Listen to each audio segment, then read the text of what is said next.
Welcome, everyone, to a new episode of MakdisiStreet. We are delighted today to have Professor Noura Erakat, who is a famous Palestinian-American activist, university professor, legal scholar, and human rights attorney. Noura is currently a professor at Rutgers University, where she specializes in international studies, and she is the author of Justice for Some, Law on the Question of Palestine, that was published by Stanford University Press in 2019. Nura is a powerhouse who has appeared and appears regularly on national and international media and in various forums, including most recently at the UN Committee on the Exercise of the Inalienable Rights of the Palestinian People in New York, where she delivered like a searing, you can find this on YouTube, a searing indictment of the silence and complicity of the international community in the face of the Gaza genocide on the 77th anniversary of the Nakba. Before that, Nura was recently awarded by the University of Ghent in Belgium the Amnesty International Chair Award. So Nura comes to us on the back of some serious international travel and recognition. Nura, welcome to MakdisiStreet. It's really great to have you here with us today. Tislam Osama. It's lovely to be with the three of you. And I guess the first question we have, Nura, is typically we ask our guests like your background in terms of how you got into how did you get to the place you are today?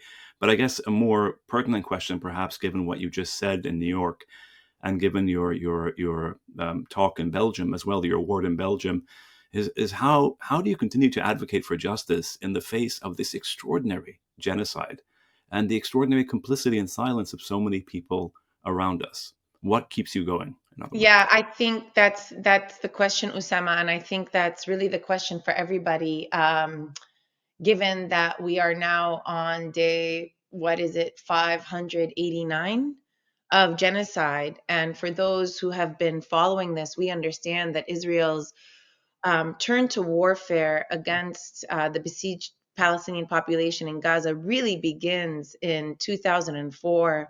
Upon the exchange of letters between Ariel Sharon and then President George Bush. And it was the expansion of those buffer zones where we begin to see kind of the first use of military force that comes to full fruition after, the preemptive coup against Fatah by Hamas in the Gaza Strip upon their parliamentary election that Fatah, together with the United States, attempted to undermine, and then the imposition of the siege in 2006, and these large-scale assaults in 2008, December 2008 into January 2009. That was the beginning. And for those of us who have been following this, we have, seen these campaigns, of a systematic nature, euphemistically and violently described as mowing the lawn, which is essentially maintaining Palestinians just above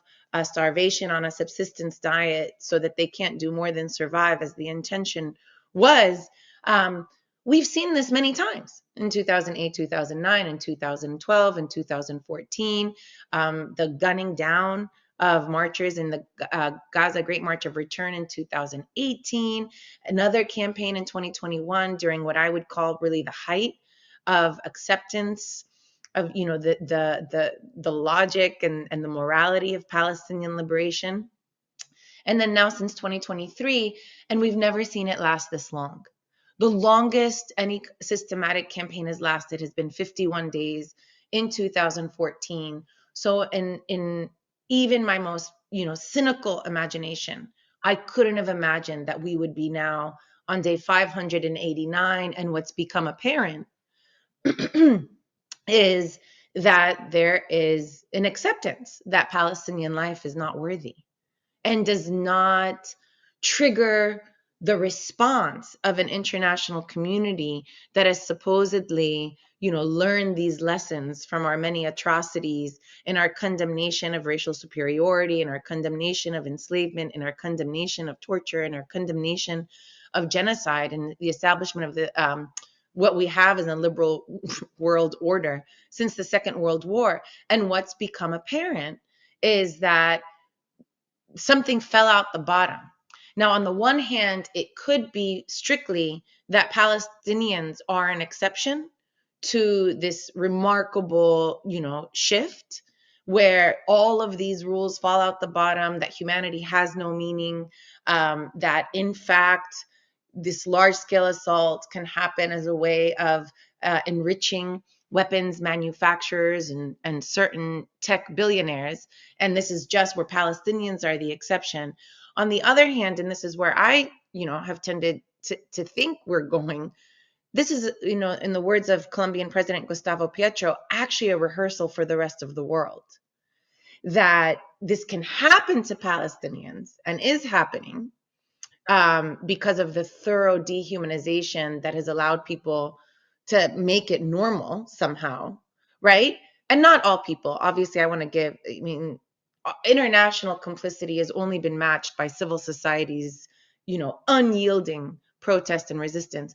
But what that if this becomes normalized against Palestinians, really, it's not that this will be an exception, but that this is about to be applied almost to any population that's considered inconvenient, redundant, unnecessary, whether it be, the poor who can be replaced by robots, or it be refugees who are escaping climate catastrophe as the sea level rises. We are being primed. We are being primed and desensitized. And so, in both cases, obviously, it's a dismal outlook. How do I then, and as with others, continue to advocate in the face of this kind of cynical assessment, um, is to understand for myself that I'm not appealing to the ruling class. I am in this moment wanting to hold on to the last shreds of our humanity, and that they can't take away from us. And so when I speak, I'm speaking so that others can see themselves and also speak up. It's knowing that we never forwent our integrity, that we never and continue to never surrender, and that in it we are kind of, if you think about it, fertilizing the soil that we're on, in the unyielding faith that there will be a regeneration born of this moment and these atrocities, and that's the work we have to do. Nora, that's really important what you're saying, and just to pick up on one of the points you made it almost in passing, but I know I know you didn't mean to make it in passing, which is the point that there is a lot of even if we can see that there's support among international actors like states and governments, especially Western states, and of course Arab states are generally silent, with the exception of Yemen. There is still a lot of opposition to the Israeli genocide in Gaza at a popular level. So one thing that comes up is this growing, and we've talked about this on this podcast before in other episodes. I mean, there's a growing divide between what's happening at a popular level and what's happening at a kind of elite institutional level, and that kind of runs the gamut from the gap between a general electorate, for example, as opposed to institutionalized ruling parties, or between students on campuses and upper administrations on campuses too. There's this growing divide that that the powers that be are trying to run roughshod over. But I'm just wondering how long you think that this can be kept up. For example, I was sharing with my brothers yesterday.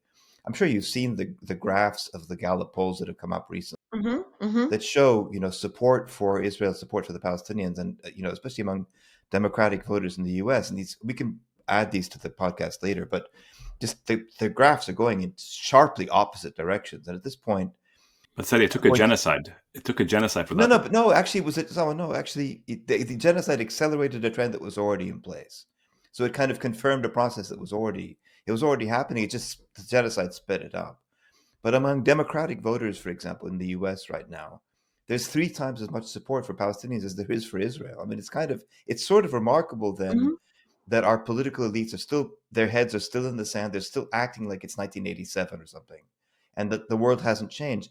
So, do you see, given your exposure to these kinds of to these different kinds of worlds, do you see the political establishments, the legal establishments, and so forth, eventually coming around to where the popular base, at least in the U.S., the Democratic popular base is, or do you see this divide continuing, kind of open-endedly? What do you make of that?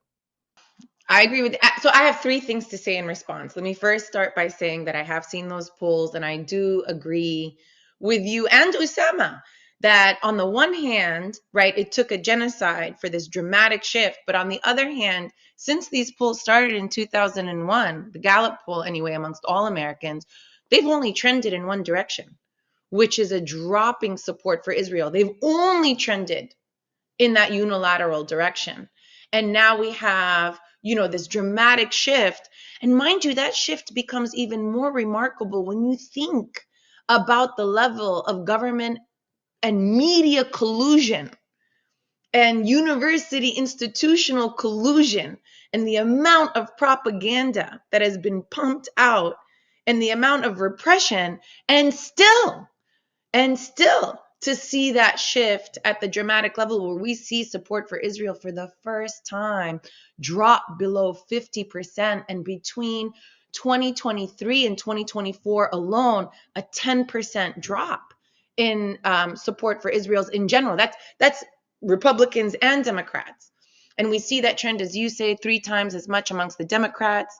And we also see, if you all follow, I don't necessarily, but I just keep my hand on the pulse of podcasters, that even I would say the podcasters I don't agree with on a lot of things, like all of them are taken aback by the way that there seems to be some sort of deep state operative or operating that's not responsive to popular will. And so I do very much see that. And I want to say, in the second, and just emphasize this because I didn't want to say it just in passing.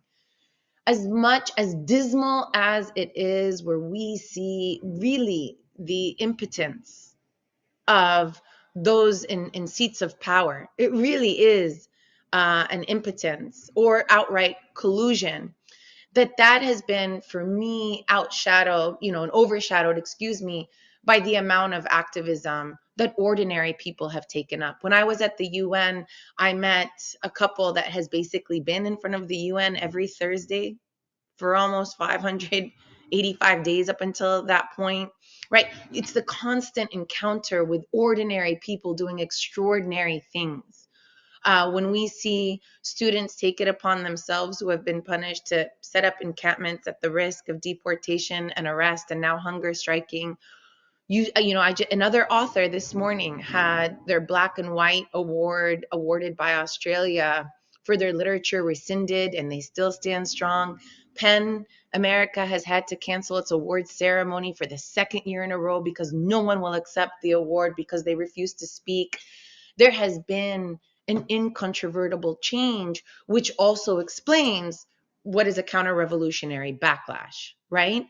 The backlash against activists and activism is specifically to rewrite this history of the present, knowing full well this is being recorded as one of the worst atrocities of the 21st century. In order to, ensure history recorded different is to arrest and punish everyone and pummel them into silence. Well, that pummeling doesn't sit well with people when they are being forced to either choose between their livelihood and their job, right? And their family and a normal life, right? And their humanity. And that is literally the choice before them. And that to have to sacrifice their humanity in order to maintain some sort of normal, that doesn't sit well with people. And for ordinary people who don't study this, they just see it as some powerful cabal, right? That is orchestrating, all of this and forcing us into submission, which brings me to the last point, Seti, in response to your question. Until when will it last? And that I do not know. I don't think anybody knows, and none of us, especially the historians, wouldn't venture into predicting that. But I do know that historic change comes when we do not expect it, but when we have to be absolutely ready for it. And I think that the Arab uprisings demonstrated, that kind of cataclysmic shift. And I think that, different moments, even those who were participating in the anti-apartheid movement in the United States, right, elders, elder activists who have been didn't expect apartheid to fall when it did. And so I do think that our duty is to work and to function and to labor, knowing that victory is inevitable, and to be ready for it. And to be ready for it. And that also, I think Shara Dumani said this, I think it makes it incumbent upon us not only to be constantly in a posture of resistance, but also to be in a posture of victory. And being in a posture of victory is assuming what would we be like when we are in power? And putting that in front of us too, that is also part of the work. The last thing I'll say, and this is connecting to the point before, should this moment not be forthcoming, I think that it's not only going to happen at the expense of Palestinians. I think that Chris Hedges just recently wrote, this is a return to the dark ages. And this is something that I wrote in the Boston Review about the imperial boomerang, right? That Palestine will not merely be an exception, but everyone will be unsafe. We will all suffer. Yeah, Palestine will become the rule rather than the exception. In fact, Precisely. that's what we see them attempting right now. But of course, the resistance continues. Yeah, Nura, I think that's also very powerful. And I wanted to push you a little bit on this, and I know that in your activist work, you've also kind of tried to connect, at least in the U.S. setting, with different other communities, with indigenous and African American and other such communities. And I don't live in the U.S. now, so I'm sort of I look at this from outside. Yeah, well, yes and no. We have our own issues. So sort of looking at it from outside, it seems to me that there doesn't seem to be that much going on in these connections. I'm sure there is, but in terms of how it's being set in media, or it's people outside of a very specific activist context, which I'm sure, as I said, I'm sure there's a lot going on, but it's certainly not being amplified in a way that somebody, unless you're looking for it, you don't find it. Has this stayed the same? Has it improved? Has it dissipated? Everybody has their own issues? Or do you find that this kind of activism among communities that will surely feel the vulnerabilities, is it increasing? I don't know. So this is its own lecture. I'm going to try to summarize it, but it's a lot. It's a lot. And it also, let me start by maybe getting into the first question that you decided not to ask, Usama. What brings me into it? So, Karim, as you intimate this, idea of our joint struggle, for me personally, it's a very personal story. I recognized that I was a girl in the world before I realized that I was a Palestinian or an immigrant or an Arab or a Muslim in the world, right? I was very aware that I was a girl in the world. And it was that framework of recognizing the way that patriarchy was normalized, gender roles had been normalized, the confinement to a private sphere and, not access to the public sphere, all of those things that would define my life as a young girl, right? And I didn't realize, but that I had been developing a feminist analysis before I knew that there was a word called feminism. And it was through that lens that I saw the rest of the world. That's how I see Palestine for the first time at age 7. That's how I, encounter when I see, poverty. And it occurs to me that people are not poor because they're lazy, right? Or that a maldistribution of power didn't reflect some natural ability, but all of it because of my critique of my own condition and what I was told was natural for a girl and my role in the world. It exposed me to these things where, I did all my work as such. And obviously in high school, but really in college where, now I get to do it on my own in community with other organizations where we're organizing panels at UC Berkeley where I'm an undergrad. We didn't call it intersectionality, but Yuri Kochiyama was one of my main speakers. Yuri Kochiyama is the Japanese, activist who actually held Malcolm X in her arms after he was assassinated. Hardcore, dedicated activist. And here we were connecting the dots. We've always been connecting the dots because they are connected. Anyway, so that's just the baseline of thinking about joint struggle, not as not as an identity politics. And I think that that's really detrimental to think about it as ever as identity politics, but rather to think about it as just a critique of power. And specifically, for example, for Black Palestinian solidarity, never to think about it as, oh, Blackness and Palestinianness makes us aligned, but actually it's our common commitment to anti-imperialism that aligns us, right? It's not all Black communities that are in solidarity with Palestinians, but only those Black communities that understand the US as empire and understand the condition of Black people in the United States, not merely as a racist regime, but as a colonial one, right? Who understand, lynchings as a form of state violence and terror meant to maintain a form of colonial power that aligns us, aligns them and has aligned them with Palestinians, and not all Palestinians, but a Palestinian left who also don't see our condition as just being a nationalist one where we want to be included and have a seat at the table, but also understand that Palestine is not merely a nationalist issue, but is a universe. And that aligns us. So it's always been a Palestinian left and a Black left that have been aligned, even at its apex, which can explain, I think, in this moment, what is the most, you're naming it. What's happening? What's happening? Given that in 2014 in Ferguson, it was, Palestinian activists in the street that, really and really Palestinians in Palestine who are giving advice on how to deal with tear gas that helped forge what's known as the Gaza Ferguson moment and the renewal of Black Palestine solidarity that, is a renewal because during the Third World Revolt, it was triangulated between radical movements in the United States, the decolonization movements in the African continent, and the rest of the world. It was never Black Palestine. It was Black internationalism and anti-imperialism. So that's the renewal. And then in 2020, we really see at the height of Black uprising, and these are uprisings, right?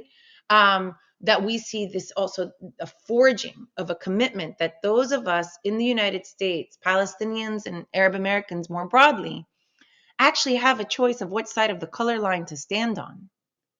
Every day we have a choice of what side of the color line to stand on.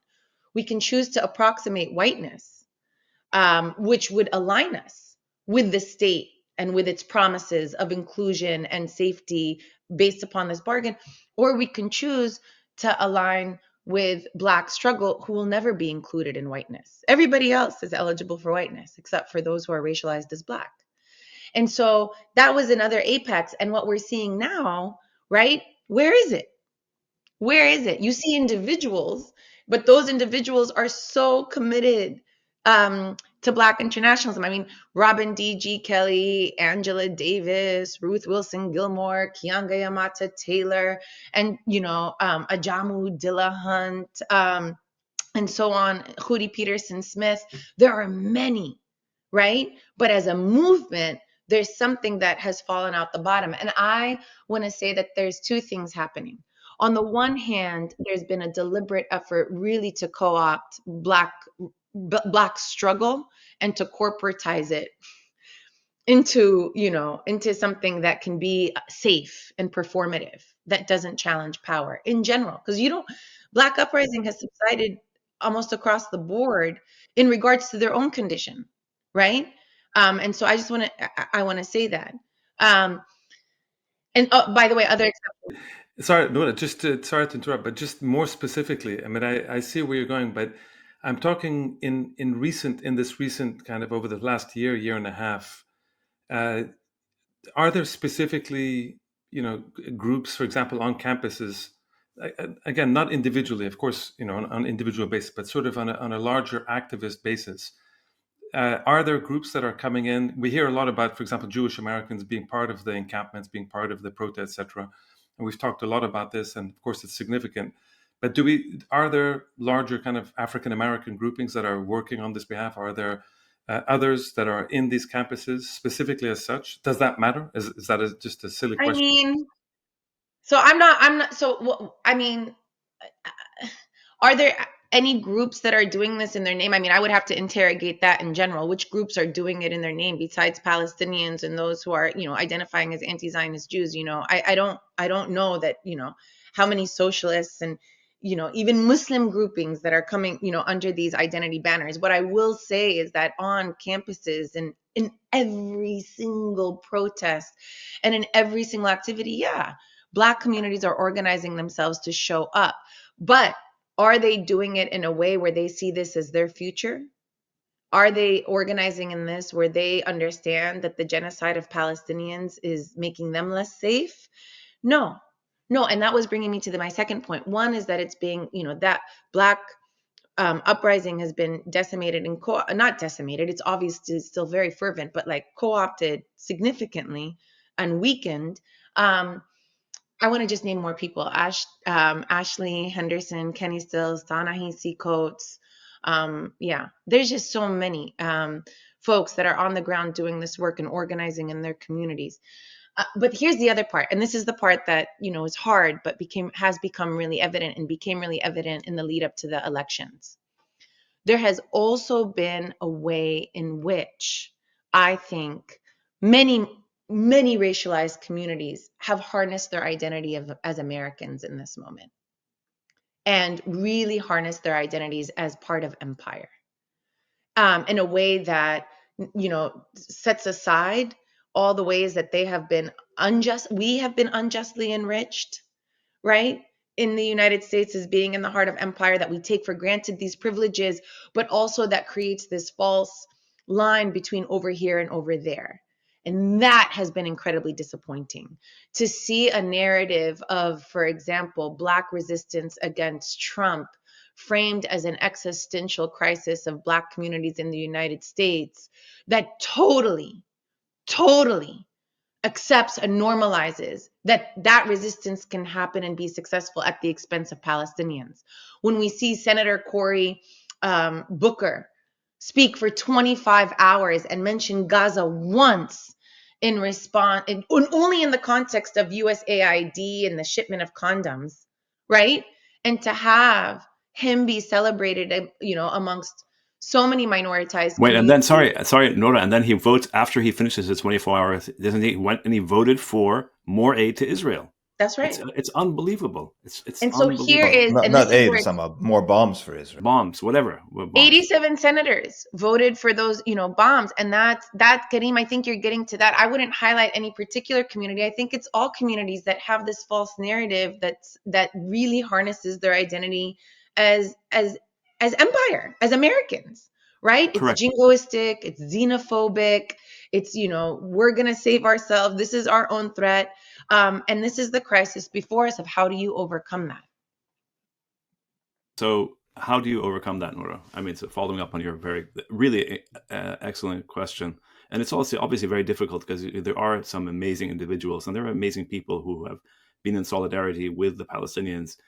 On the other hand, there's also been a genocide. I mean, it's the most extraordinary depravity that any of us, I'm sure, have ever witnessed or experienced. There's never been a genocide live stream before, ever.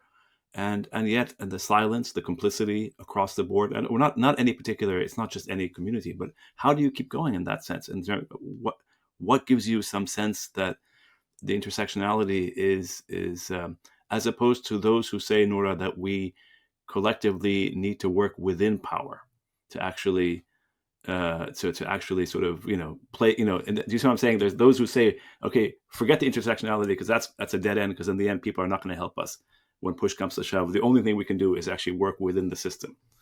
I know we don't believe that, but all the power that we've had in this moment, and we have exercised a tremendous amount of power, is a result of our popular struggle.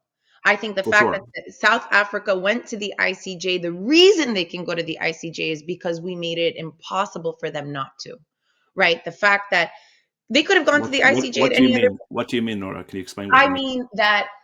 So for me, this goes back to even the way that I think about the relationship between law and power. right? I don't think that law operates in a vacuum, but I think that it is contingent on, historical, material, military, economic balance of power in the world. And so, I use the analogy of a sail. Law is like the sail of a boat. In order to, in order to move, you need to raise it. But for that movement, you need wind. If the sail is the law, the wind is the political moment. And if the wind is blowing in your direction, raise the sail. If it's blowing against you, draw the sail. And if you have the opportunity, stitch a new sail, right? And so the wind was blowing so fervently in the direction of, this is genocide. In Guernica, they rang sirens to alert the world to genocide. The streets were filled with millions of people globally. That was the wind that made it, impossible not to go to the ICJ. And I assert that with my chest out. I believe that's the case. And I also believe that's why there's a high risk by the time this case goes to the merit stage of proceedings at the ICJ, they might not find that it's genocide because the winds are changing precisely because of this counter-revolution, right? But similarly, the ICC, think about the ICC, that case from prosecutor Ocampo Moreno to the prosecutor of Fatou Bensouda to the prosecutor of Karim Khan, each of them punted the question of Palestine to avoid it. It was toxic. It basically could mean the end of the ICC if you touch it. And they all maneuvered in order to avoid it. And I can tell you those details if you're interested, But Karim Khan could not take this on because that would have meant the end of the ICC. The political winds were so fervent. He was between a rock and a hard place. If he did pursue the case, the US was going to gut the ICC, and they are. And if he didn't pursue the case, the ICC had no legitimacy. But that threat of lacking legitimacy overpowered the threat of being, disemboweled. That was us. That was the popular movement. It remains us. And so I think the fact that this ruling class has been immovable, right, on just basic humanity reflects a willingness on their part, really to sacrifice themselves and their children and their future. Their intransigence is a death sentence for them and their progeny, right? They're packing their bags to go to Mars. So, I mean, I don't know. And I was just going to say this idea, Naomi Klein and Astra Taylor write really, really vividly on this, connecting the dots between the Christian evangelicals, the, white supremacists or nationalists, however you want to put it, and the tech bros, right? The triangulation between them is all of them believe in an end of times and are preparing for the end of times. For the Christian, evangelicals, they're excited. This is going to be return of Christ. This is their end of time prophecy. And for the tech bros, they're excited because they've got bunkers in private cities and on Mars or whatever else that they've prepared. And for the white, for the white supremacists, it's the end of times because it might have been the end of their time as being in domination. And so this is the point. So Nora, that's incredibly dark. I can't say it's dark. It is dark. I mean, for sure it's dark. I mean, it's a bleak vision, a dystopian future that we are. So it sort of goes against all the narrative that there is a struggle for humanity in the sense, or maybe not, but it sort of it accentuates the stakes of the struggle for humanity in the face of this dystopian darkness of those who have abandoned humanity and who are perfectly willing to make money off their abandonment of humanity. But I guess, could you just to take us back to the question, since you raised the question of the ICC and the ICJ, where Sure. are those cases right now? Absolutely. Listen, I'm not I'm constantly in this, rooted in my, cynical assessment and pulling on my infallible optimism. And I don't. As we all are. Nura, As we all are. So I don't want. I'm not cynical, sharing these the worst things. dystopian novel in the world. It's like we're in it. I mean, it's not exactly. It's not. The nightmarish predictions of an awful dystopian future, like in those science fiction novels. Like we're already there. We've already gone beyond it. In so many my comrades are revisiting Octavia Butler's Parable of the Sower to take notes on how we survive this next moment. I mean, but I just want to, share with. I also believe that history is constantly multi-layered. It's the multiverse of various histories. And there is a history in this moment that is demonstrating the best of us and the greatest of humanity. And the willingness, I mean, children at rallies, people who have lost their jobs with joy, who have been canceled with pride, folks that are taking risks, who have not stopped. This is also a history that's being written. I mean, the worst part of it, and it's really hard to even have these discussions, nothing is changing the conditions for our kin in Palestine. Our apex and our lowest moments are all, looking like the same in Palestine. And that's what becomes the hardest, but I stop people short of criticizing me of like, but if it's not changing the conditions on the ground, it doesn't matter, because I think, what has changed the conditions on the ground?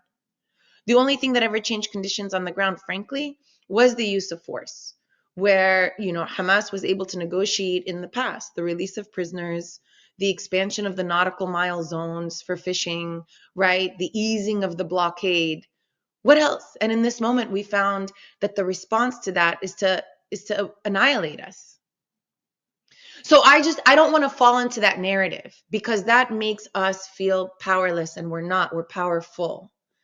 And two things can be true at once. And this is another thing. Sorry, I'm going to get to your question, Usama, wallah. But the things that, one of the things, I love leaving the United States, Kareem, when I was saying in Iyalak, it's because outside of the US, people believe there's a genocide of the Palestinian people, and they believe that it's a bad. And that creates so much room to just breathe and think. And on one of these trips that I did, I had this moment where it's really hard for me to imagine Palestinians being victorious in this moment when I can't. Like, I just saw an image of a child with no limbs, none, 4 of them gone, flipping on the ground in agony and frustration that he can't play like his little brother, right? And that's one child. And that's the one, death is not the worst thing that happens to Palestinians, right? And we don't even know how. So it's impossible for me, in response to these narratives who say, oh, it's okay, Algeria lost 2 million people before they were able to be free. I can't come out my mouth when I see these images. But on this trip, I also realized that, okay, fine, that's true. But I can say with certitude that Israel is losing. With certitude that Israel is losing. They have lost. They can't have a logical argument. They can't have a moral argument. Morally bereft. Now, because they can't respond to any of these things, there's no media coverage. There's not even debates. There's no media coverage. It's a blackout, right? But they keep accusing everybody, Noura, of anti-Semitism. That's all they ever do. Anti-Semitism. They've made that such a cheap argument, and actually endangered, I think. They've also used up they've used up those points. Nobody believes that. But I don't understand. So, but Noura, just to push you a little bit, I mean, I of course I agree with what you're saying, Noura. We're all in basic agreement here. But the question is, so on the one hand, you're saying Israel is lost, and Zionism as an ideology has revealed itself. Which is what we've been saying, Osama. We've been saying, Sarah and I at least have been saying this for a while. Not so much you, but we've been saying this. No, hang on. As a historian, I'm not going to predict the future. But I am going to talk about so to follow up on what Noura was saying, and to ask Noura to reflect on this. On the one hand, you're saying Zionism is lost, or Israel is lost, or is losing, in the sense it's certainly lost morally, ethically, quite clearly, given the genocide. And all its supporters in the West, the scandalous level of support at the level of elites, at the level of colleagues, at the level of all sorts of people who have said nothing, or who blame Palestinians for being divisive, and so on and so forth. But how can you say they've lost if you're saying that the tech bros and those in power who have shut down everything are in fact going along with exactly what's going on? So can you explain, how do we say how do I square those two things? Yeah, I'm sure they can be, but let me just share, like, my by the way, I'm putting a pin in the ICC question, but let me just say that here's my, I think about the fact, for me, when I think about, here is the only nuclear power in the Middle East with $3.4 billion of military support a year from empire, right? Zero red lines in combat, who in 589 days have only been able to extract 8 captives militarily. It is and obviously the point was not to save the captives. It was to decimate annihilate the Palestinian people. But two things can be true. They wanted to extract their captives and could not. And Lebanon, Noura, they couldn't take South Lebanon. They tried with tens of thousands, and they couldn't. They could barely enter some of the villages, and they only went into places like Hiem and these other areas after there was a ceasefire. So And they so, couldn't for me, this or is even an just to indication. validate Noura's point. Sorry, Noura, but like also just Gaza. Every time they're very, very good at bombing from the air, but as soon as they go in, That's they it. can't. They can't. They start getting wiped out themselves on the ground. They're in after whatever the number is, 599 or whatever the insane number of days is so far. So I think Yeah, that's. but I know Noura, your but there question, still Usama, is. but I'm just saying, They still have this is this. how. They still So have I'm this just like incredible narrating. power, though, Noura. Right? Internationally, Israel is basically now synonymous with the end of, a rule-based order. It's literally synonymous with it. Those who are, we're the ICC, the ICJ, the UN Special Rapporteurs, the legal scholars, and so on and so forth. It's a form of power that is tiny and being imposed from the top down, as opposed to our form of power, which is extensive and from the bottom up, right? I think that that's a weakness. Now you're asking a pertinent question, which is, yes, but if all of this ruling class is in alignment with them, how have they lost? Israel is forever now going to be synonymous with the worst and most atrocious regimes. That, it might be able to survive as a state, but now it will be forever known as a rogue regime, not just by those of us who study the situation and, survive it, but by everybody. By everybody. What does that mean? We're to see what that means. I don't think there's any form of oppression that can last forever. It reinvents itself, but it cannot last forever in the way that Israel wants to make it last. And, this is why I keep telling people, you're abandoned. The only thing that gives me some solace is that I don't feel like people have abandoned Palestinians, because I know that they've abandoned themselves. But that's also Noura. And That's why Israel is now related. Sorry, just to finish this out. Israel is forever going to be associated with the worst time to come for all peoples. I mean, think about the Supreme Court, for example, just removed the hold on the removal of 300,000 Venezuelan immigrants in the United States. That's related, that's related to a Trump administration that is, and the US's empire in general, because Biden did it too, that is basically in its stalwart defense of Israel at all costs, is basically the end of us. Genocide is suicide. We will forever associate this dark time in the United States where people are suffering with our commitment to a genocide. And I think what you're asking, Usama, is how do we, calculate this in a material sense, and when we actually get to be victorious? And I can't tell you when, but I can tell you that that's true. And I can tell you that we just need to be prepared. And the other thing that we need to do to be prepared is to be less obsessed with Israel and more concerned about ourselves and who we are and how we govern and who we see ourselves when we are not simply resisting this moment. And so that, the other thing that I've said, and I get this from a mutual friend of ours, Professor Ahmed Shukr, when we were talking about this, and, I was like, I don't equate Palestinian victory to Israeli defeat. Those aren't the same things to me. Our victory exceeds Israel's defeat. And he just said, yeah, including the reconstitution of a Palestinian national liberation body. We need that. For us to start to be victorious, we also need that. So our obsession with Israel is also coming at the expense of what can we be doing that we do have the capacity to do, that would put us in a place where we can actually leverage this low point of Israel's in Israel's history. We have to leverage that. And that's on us. Nura, are you aware of some of these initiatives? I mean, we've been talking for years. I mean, well before the genocide, about the business. I mean, when I was in college, we were talking about this business, and then after that, and then 90s, and then after Oslo ended, this question of, okay, do you reconstitute the PLO? Do you create a new body?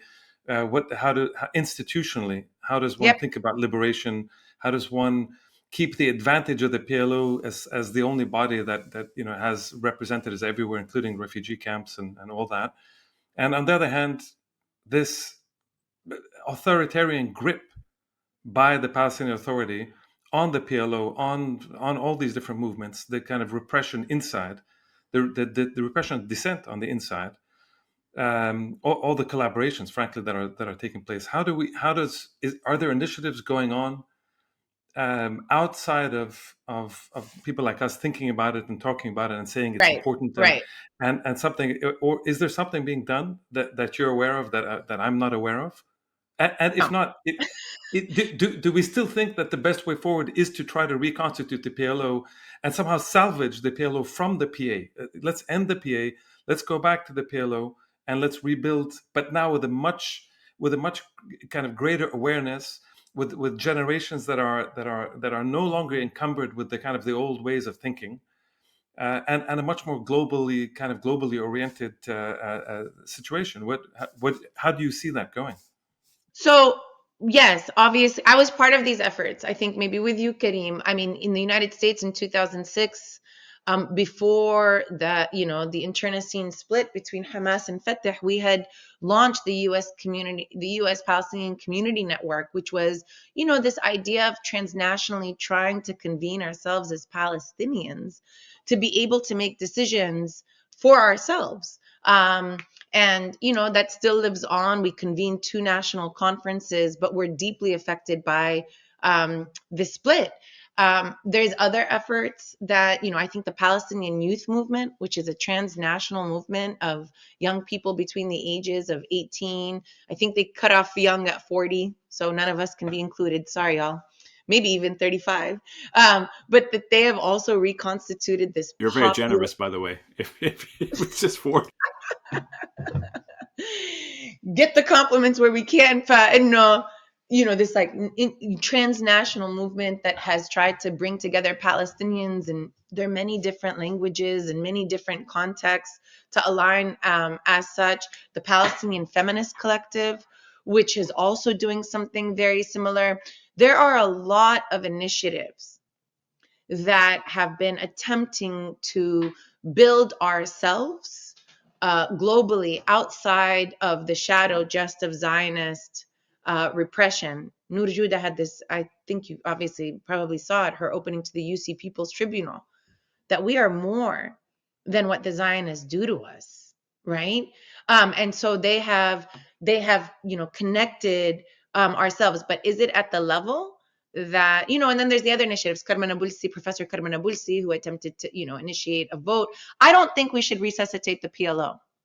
The PLO is a coalition of Palestinian political parties. Those political parties are dead, more or less. To resuscitate the PLO, you need to resuscitate political parties. So if that's what we want to do, we need to see people organizing that.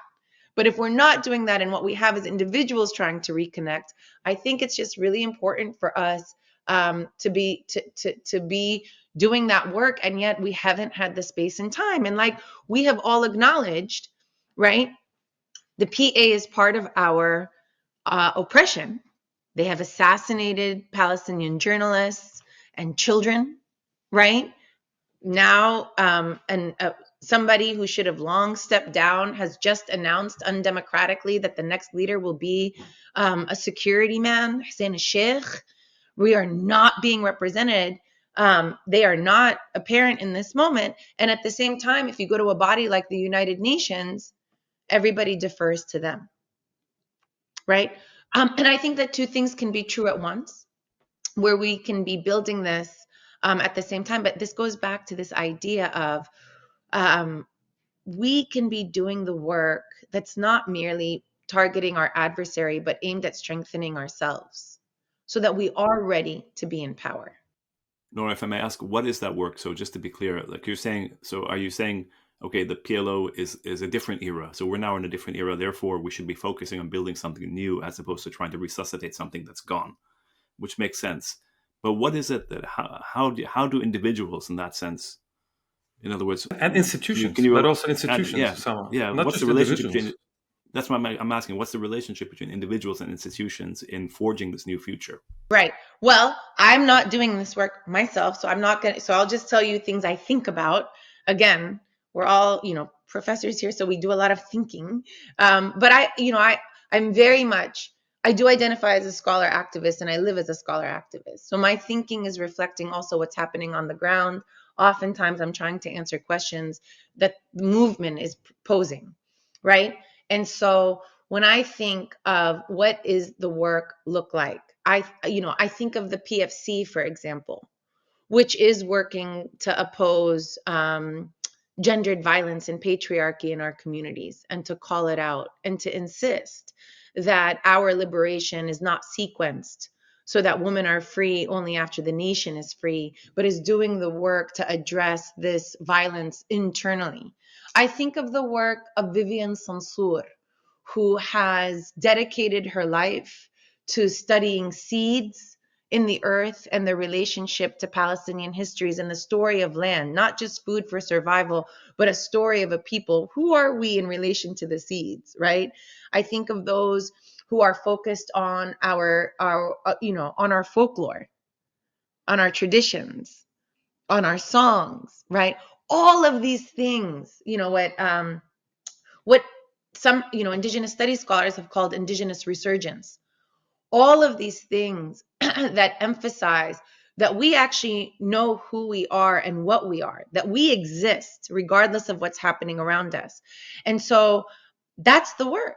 That's the work. How is it, one of the fantasies I have, right, in my thinking times, what would it look like to have a Palestine social forum that gathered Palestinians from across the globe in a place where there were different booths, culture booths, where our our shatat is in different languages, where we had stages, main stages for massive debates. Our community doesn't know how to debate. We shut one another down. Like, if you think even a little bit, you can be a traitor. I want to see us have massive debates on the role of, religion in society, violence and liberation, the role of women and queer kin in our communities. That's what I want to see, a regeneration and an investment of us. That's what I think that the work is. That's what I think that the work is. I don't merely think that it's stitching together a political representation that then represents us elsewhere, because then we're still obsessed externally. There's got, when I say the work, I mean, what happens when we're obsessed with ourselves a little bit, and have something to pass along. If I can just jump in here, and to rewind a little bit, because the point you're making now is very important, but just to back up a little bit to the point where you were saying to reform or recapture the PLO involves resuscitating basically moribund political parties and political organizations and so forth, and therefore look at these, not necessarily community, but let's say grassroots forms of organization, right? Like PYM or the Feminist Collective, or other kinds of organizations like that. And so we've had this debate on this podcast many times in the past too. And I would line up with you in a way, in the sense that I think I don't think we can look to traditional established political parties for liberation. I think I would concur with you that the liberation comes from grassroots organizing, BDS. That's kind of networking internationally in connection with other communities, the Black community in the U.S.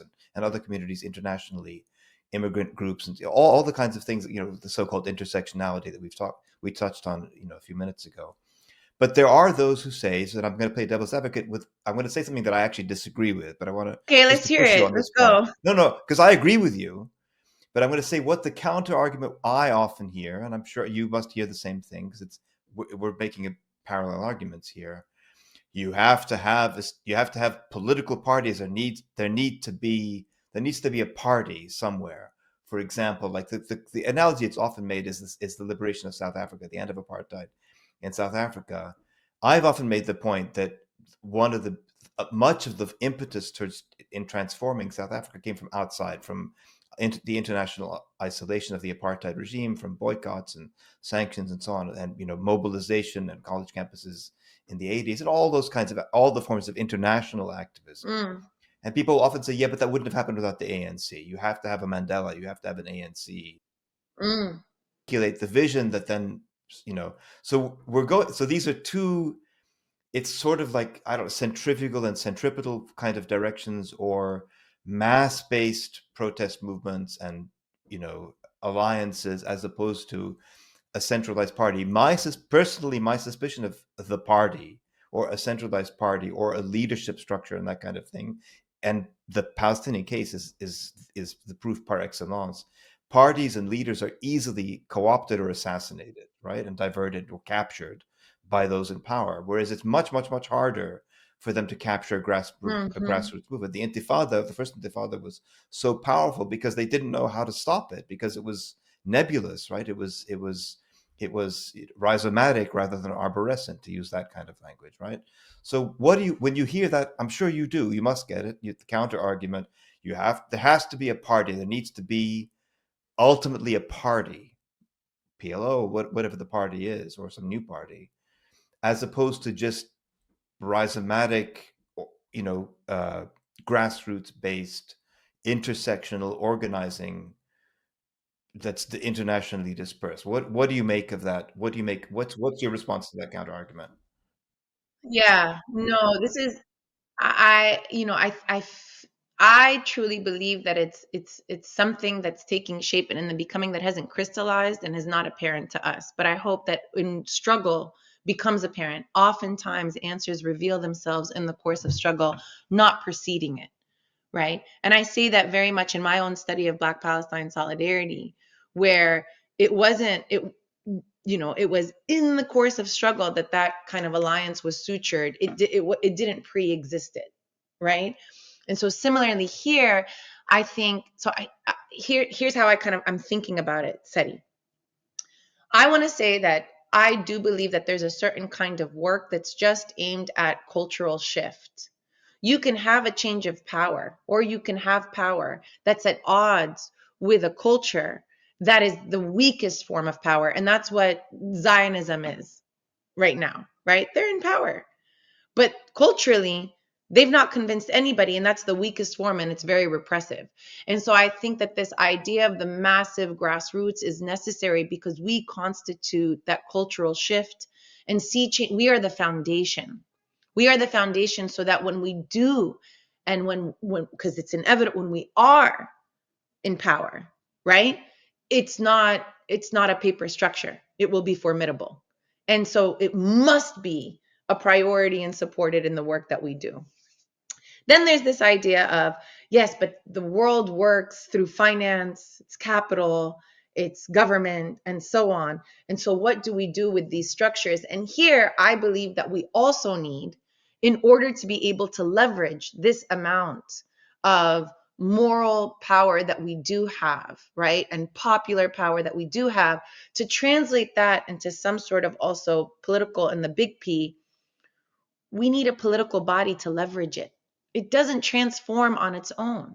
And so we actually do need, I think, even at the risk of this kind of co-optation, we do need some sort of political representation that, even if we disagree with, we trust, to leverage this work that we've been doing to translate into some formidable change. And so, for example, BDS has created a tremendous amount of space for us and a sea change, but there has not been the political body to leverage those changes into the outcome that we need. And if you go, I say this knowing full well that I have people I respect who I know love Palestine and are committed to our liberation, just, more than anybody, working at the UN on behalf of the Palestine mission. Well, they're hamstrung because of the Palestinian political leadership in Ramallah. And they might be able and willing to do so much more, but can't because they're constrained. We do not have, and because of that body in Ramallah, who are intent on staying in the US's sphere of influence, right?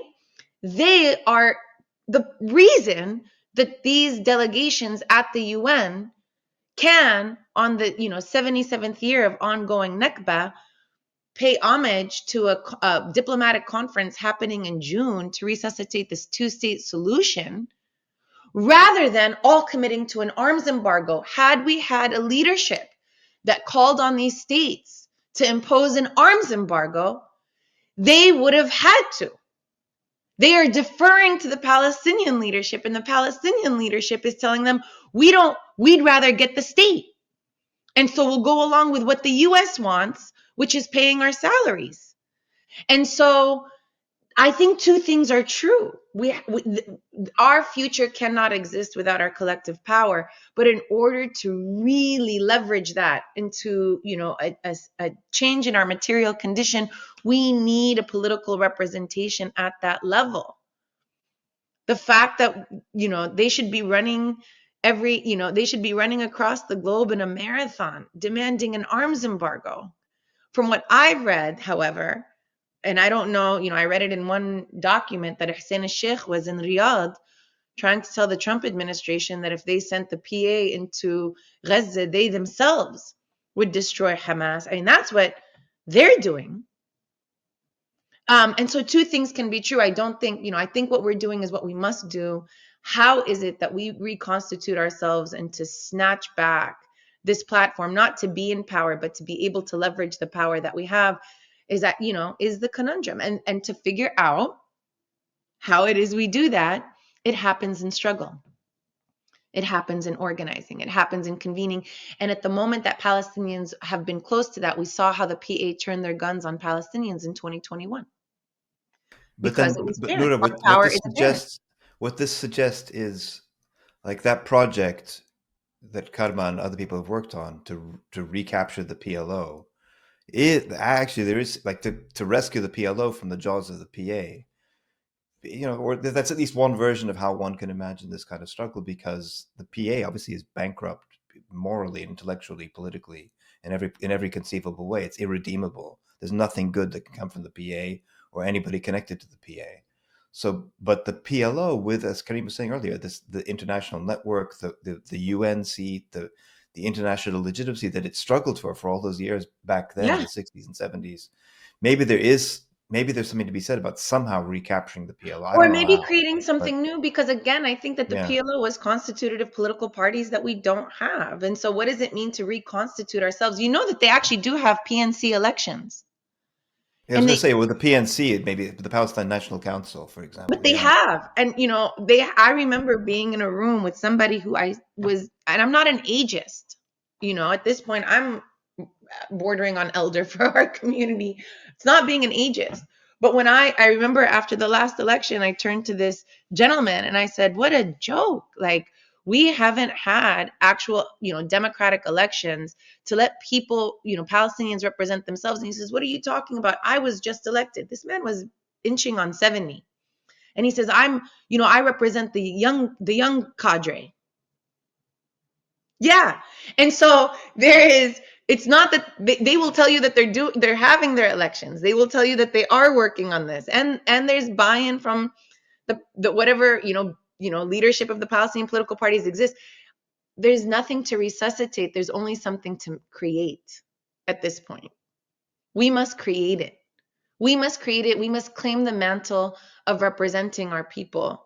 And we're very hesitant to do that because especially for those of us who live in the Shatat, right? We feel like we're not in a place to do that. We have no right. Nobody feels like they have the right and the authority to do it.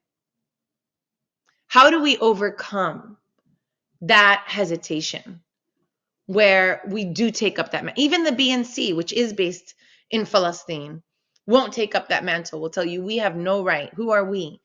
We are not the PLO. We just said that we want to do this campaign, but we don't represent the Palestinian politics. Nobody feels that they have the authority and the right to take up that mantle. And I think we need that audacity. And why I point to the PFC and the PYM, because they're doing it organically. And I think that we need to support them. I think that when, we get calls about who to look for and who to support, if you can, you move support that way, institutional support in aid of them.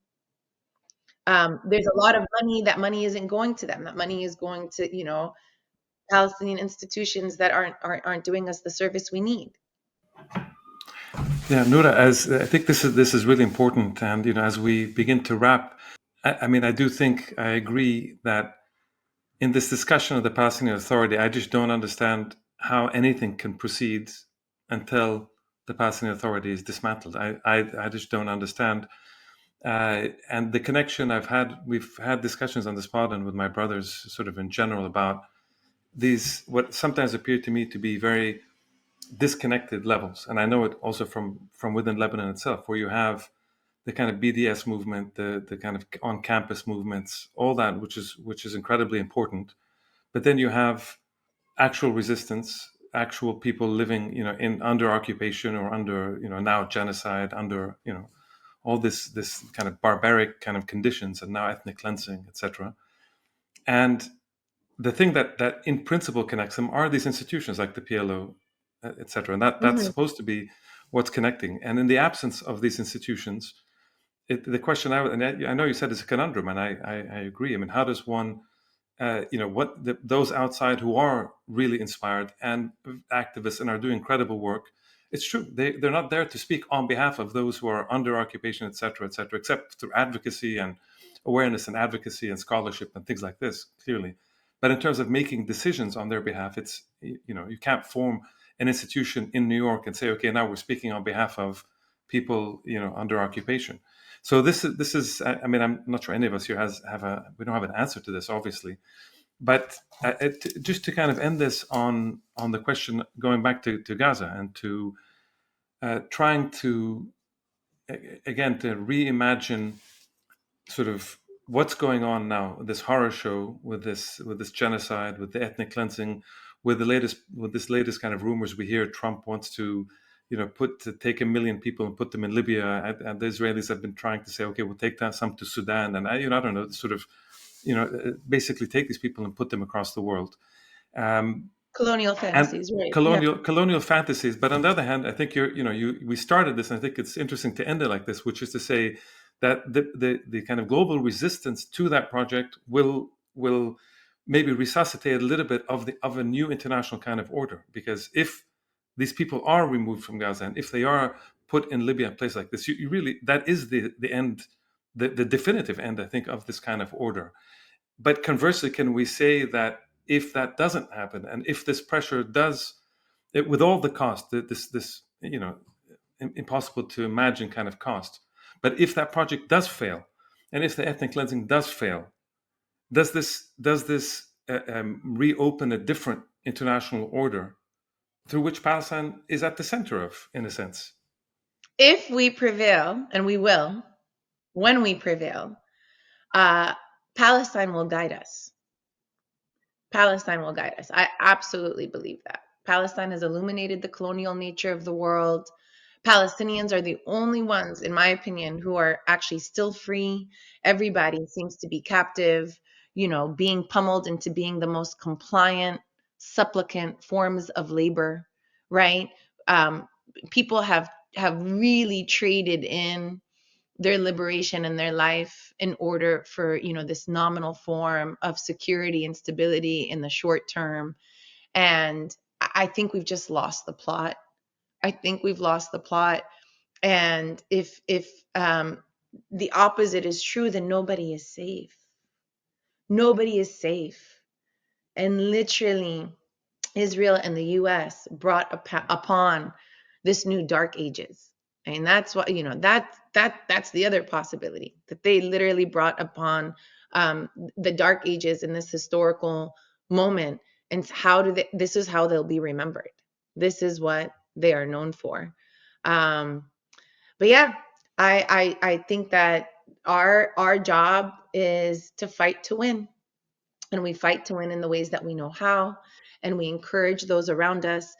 Something that I see unfortunately happening is in moments of where we're at right now, which is crushing cruelty, but also no room to maneuver. A lot of times we tend to point to one another as the problem, right? Other people who are trying to do the work as the problem, and we tear each other down. and to remember that we are not one another's enemies, that we do have an adversary, and that we should keep our eyes focused there. And also, when we turn our gaze to ourselves, what do we do in order to resuscitate ourselves? To frankly, maybe not build an organization in New York that claims the mantle of representing Palestinian people, but if those Palestinians in New York were connected to Palestinians in France, in Paris and in London and Kuala Lumpur, should they, I'm sure they're there too, and in Mumbai, and in Lisboa, and in, Chile, in Santiago, and in San Francisco, and in Toronto, and Ramallah, and Haifa, and Khan Yunis. Yeah, they can claim the mantle of representation. And so, yeah, I encourage that. Well, Nora, on that incredible note, seriously, in terms of shining some light in this age of darkness that we're in, and but as you say, I mean, the struggle goes on, and and all we can do is do what we're doing, each of us in our own way.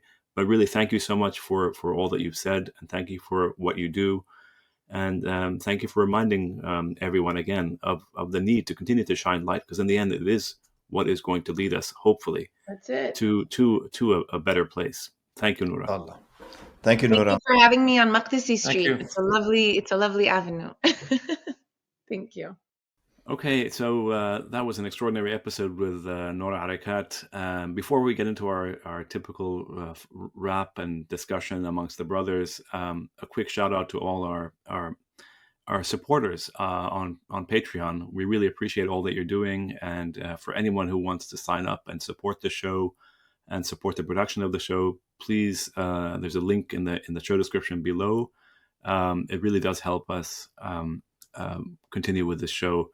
So with that said, Karim, let's start with you. What is your sense of the takeaway that you had from this discussion with Nora? Well, it was excellent. I think it was an excellent discussion, and touched on so many different things. As a scholar, as an activist, as somebody talking about what's going on in Gaza and Palestine, but also what's going on in the United States and transnationally, and the intersectionality of kind of movements. So we've covered quite a bit. I still try to figure out, and I know we've had these discussions, this question of trying to connect what goes on in the US and in the West with these kinds of movements with what's going on in places like Lebanon, in places like in Gaza, in those that are under particular the kind of the material, the harsh conditions in the refugee camps, etc. I mean, to what extent are people in refugee camps? To what extent are people in Gaza today, impacted or affected by the success of campus, or success or lack of success, or just the movements on campuses in the US, etc. Indirectly, what is the connection? The connection, I guess you're going to say, is through the US and trying to pressure the US, which then deals with the Israelis. But Well, there's also actually I'd add to that, Kareem. There's also in terms of, for whatever it's worth under these horrific circumstances, there's a morale boost too, in the sense that they're aware of all of these, like the encampments last spring. They were keenly aware of them, and there's it doesn't feed anybody, but if you're suffering like that, you at least want to know at least somebody out there is watching and cares. Solidarity, solidarity. Yeah. That's not nothing. That's. I think I agree with Sadi, I agree with Karim, I agree with both of you. But I guess the sense, what I'm getting from this discussion and from what Nora was saying, and her insistence and her adamant sort of belief that in the end, that we have a task to do, and there's victory on the horizon, and that Zionism is losing. This is a point that we've made, and you and Karim have made several times. I guess I'm always trying to reconcile that feeling of the ethical imperatives that drives us, the sense of justice, the sense of the clear sort of the overwhelming cruelty of Zionism on the ground in Palestine, vis-a-vis, Karim, the sense, especially you well, you're not in Lebanon now, but when you're in Lebanon, the sense you get from in the Arab world, the sense of overwhelming defeat. And you said this the other day in our last podcast. Some of the Yemenis aren't defeated. No, I understand, but the sense, I understand. What I'm saying is that there's a sense, nevertheless, there's a narrative that's being sort of circulated, that the axis of resistance has been utterly crushed, and with that crushing, and with the annihilation of the Palestinians in Gaza, and with the assassination of all these figures, there's a sense of defeat and a sense of helplessness. So I guess how do you reconcile these? This is what I think with Noura was coming out. On the one hand, there's this incredibly dystopian present and potentially future, as she said at the beginning. On the other hand, there's this question of, we continue to go. How do you reconcile these things based on what she said? Sadi. I mean, it comes back to something we've talked a lot about, that there's sorry. Just by the way, I just heard now, and it's good for the show. Cambridge University, which college? It's Cambridge, King's College in Cambridge, has divested. Yeah, I mean, these kinds of things. We've made this point before. The Israelis are able, for now, to transact this horrific, vicious, sadistic suffering on the Palestinians that they hold sway over. It was, mostly in Gaza, of course, but also in the West Bank, East Jerusalem, and inside 48, but above all in Gaza for right now. It's true. And so they can kill, and they can bomb, and they can mutilate, and they can destroy, and they can do all the things that they're doing. There is a cost to be paid for that. And what I've consistently, for all of these months of our discussions on this podcast, what I've been drawing our attention to repeatedly is that they have always fundamentally needed the West to survive. That state, its oxygen generator clearly is the West, and they are destroying their own oxygen generator. That's what they're doing. That's unless the West. You mean they're destroying they're destroying they're destroying the basis of their popular support in the West, which is ultimately what drives the democratic. I mean, at the end of the day, for all the repression in the West, there are at least quasi-democratic electoral systems. Like, there is something. You can't just entirely. Which is turning ever more right wing, I guess, is your point. No, not necessarily. I don't think it's ever more right wing. I think there's a big split across the Western world. And my last book is about this very topic. Back in the day, the support for Zionism in the West was a matter of the left. It was the socialist parties, the Labour Party in England, the Democratic Party in the U.S., so on and so on. What passes for the left, right? Or the actual left too. I mean, as I said before, I have friends who are actually serious leftists who, when they were young, went to a kibbutz because that was the kind of thing that you did when you were a young European leftist in the 1970s, because you participate in this great so-called socialist experiment and so on. They've lost all that. They've completely burned through all of their capital. Yes, the thing about anti-Semitism, they've squeezed every last drop there is to squeeze out of that. Never been more weaponized than now, Sadi. I understand, but it's a last. As I've said before, when you look at that graph about Democratic Party support in the U.S., that is a stunning graph. 3 times, we'll put it up again now, 3 times as many people, Democratic voters in the U.S., support Palestinians as Israel. That's you can't. The Democratic Party elite can try what it wants to massage and manipulate that number. It's not going away.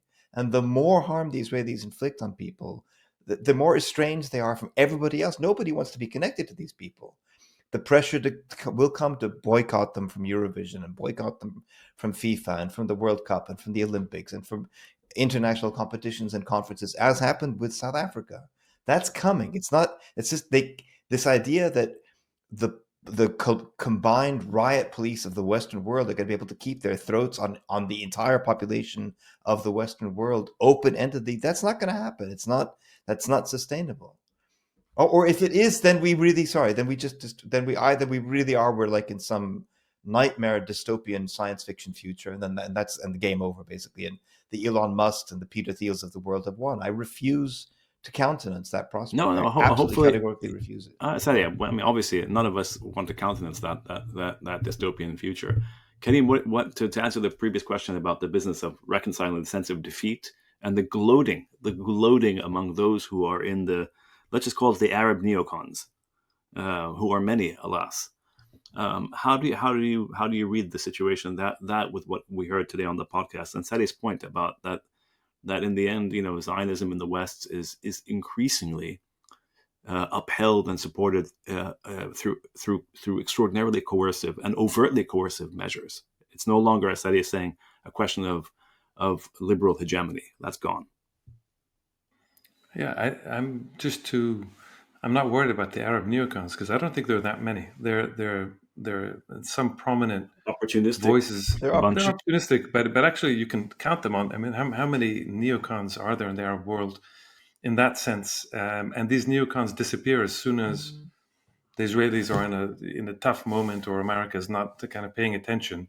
These guys disappear, and they've always been like Oh, that. I They're see. kind of Okay. weak and not really respected. But so forget the neocons, the Arab neocons. They're entirely useless people. The issue is more, Noura, just to go back to what Noura is saying, she said our job is to fight to win. I think this is an important kind of way to think about things. And I think this is what we try to do in each in our own capacity. But I do think, to go to what Sari is saying, I think we are, if one wants to find, and optimism is not the right word, but if one wants to think beyond this box that we're in now, when you're looking at a genocide and now this famine, this kind of forced famine, the forced starvation of people, and that we're looking at as we speak, it's very difficult to get out of that. But if one wants to as an intellectual exercise, to kind of just lift up a little bit and look, you do see that this is the end in the sense of, and Ilan Pape told us this in one of our earlier shows, and now Noura is saying it, and I think I've been saying it, I think Sari's been saying it, that this idea that Avi Shlaim also said it. So this idea that we're coming to the end, we're coming to the end of all sorts of phases, and this particular international order, I think we're coming to the end of this last phase of Zionism, which may last or not. We don't know how long it's going to last for. But this is the final stage. In other words, this expansionist Israel in Syria and Lebanon, etc. This is it. This is it. I mean, everything that we've been reading about and talking about. Okay, here it is. So will it work? Will it not work? This is the final gambit, I think, and I don't think it's going to work in the longer term. Even in Syria, I don't think it's going to work ultimately. In what's going on now, the genocide, ethnic cleansing in Gaza, and what they're trying to do in the West Bank. This is it. This is the exercise. It's happening now. If it doesn't work, I think that's it. If it doesn't work, I think that's it. In terms of what their repression, a big if, Karim, that's a very big if. Well, no, but just to reinforce this point, it came up in passing. But like, for example, the Israeli army, this yet again hullabaloo they're plan really that they're weak. going to invade Gaza. They're really and so quite forth. weak. They that you've read these reports. The army, they can't call up their reservists, which is what they normally do. The reservists aren't going, or the ones that are going are shattered. They're so weak. Using the regular army. They lack. It's a tiny little. At the end of the day, it's a tiny courage. country that wants to rule the entire Middle East. They can't. You can't. It's true that the U.S. will go on supplying weapons, but that depends on a chain that they maintain, and if they lose it at their peril, it's none of this is sustainable. It's not like the British Empire, which was internally, or the American Empire, or the Roman Empire. Those, like the great empire, or the French, whoever, they're able to sustain themselves because of their own resources, their own extraction and so forth. These guys don't have an empire. They are utterly dependent on Western. But you can add. You can add to this that in the US the anti-Semitism argument is also coming to its end. It's been used. It's coming to its end. When fascists and right wing, so the Zionist alliance with the right wing, the Zionist alliance with this right wing, is going to lead to a lot of problems. Going forward. So you're going to have this phase where I said, I think in the last podcast, we're coming to the end of this Netanyahu phase. This could be the final end of a particular form of Zionism. I don't think the Smotrich and all these kinds of people, I don't think they have any way to connect with Western audiences in the way that even Netanyahu did, because he speaks like an American. He comes from this American kind of, is cut from this kind of cloth and knows how to speak to them. The Smotrich and Ben-Gvir's, they're saying we want to exterminate. They're openly saying. Okay, but this is it. These are the people that come after Netanyahu. That's what I'm saying. When we come to the end of this Netanyahu stage, we finished with the Labour Party people, those guys that the Europeans used to like, and the kind of more diplomatic types. We've now come to the end of this Netanyahu phase, this kind of brass American ethnic cleansers. Those the Shimon Peres types. We finished now with the Netanyahu phase, and who comes after that are people that they just nobody can connect to them from the top to the bottom, from the right to the left. They're just entirely unappealing. There's nothing appealing about the project. So Zionism will lose its appeal everywhere. All the across myths, the board. The myths. No, are in part, the emperor has no clothes. Yeah, in part, guys, because of the fact that we have this sense of. Because they're so unfiltered, it's extreme. I mean, they're so anachronistic, not indigenous, so unfiltered, huh? And of course, but But nor Canadians and nor American, like a lot of people are not indigenous. Yeah, but the Palestinians have not been ethnically cleansed. So that's where we go back to the point. If all the Palestinians are ethnically cleansed, that's happened in Canada and it happened in these places, then we're having a different discussion.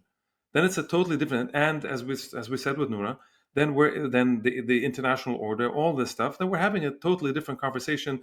Forget Gaza, forget Palestine. We're having a conversation about the rest of the world. So it's a completely separate discussion. Now we're fighting and fighting to win as much as we can. You have to be able to say that they will not succeed, and all of us in our own tiny little ways, and we try to do what we can do, and people on the ground resist as they have to. It's not even a choice; they have to resist. It's not that people are not making a choice to resist. You have to resist, including just right, and everyone else has to work to try to make sure the ethnic cleansing project does not work. Of people, pure survival, pure heroic survival. There's nothing more than that, and we have to hope that this end of Zionism, this open genocidal form of Zionism, will not work. That's the hope. Let's hope. All right, guys. Great to see you both. Thank you.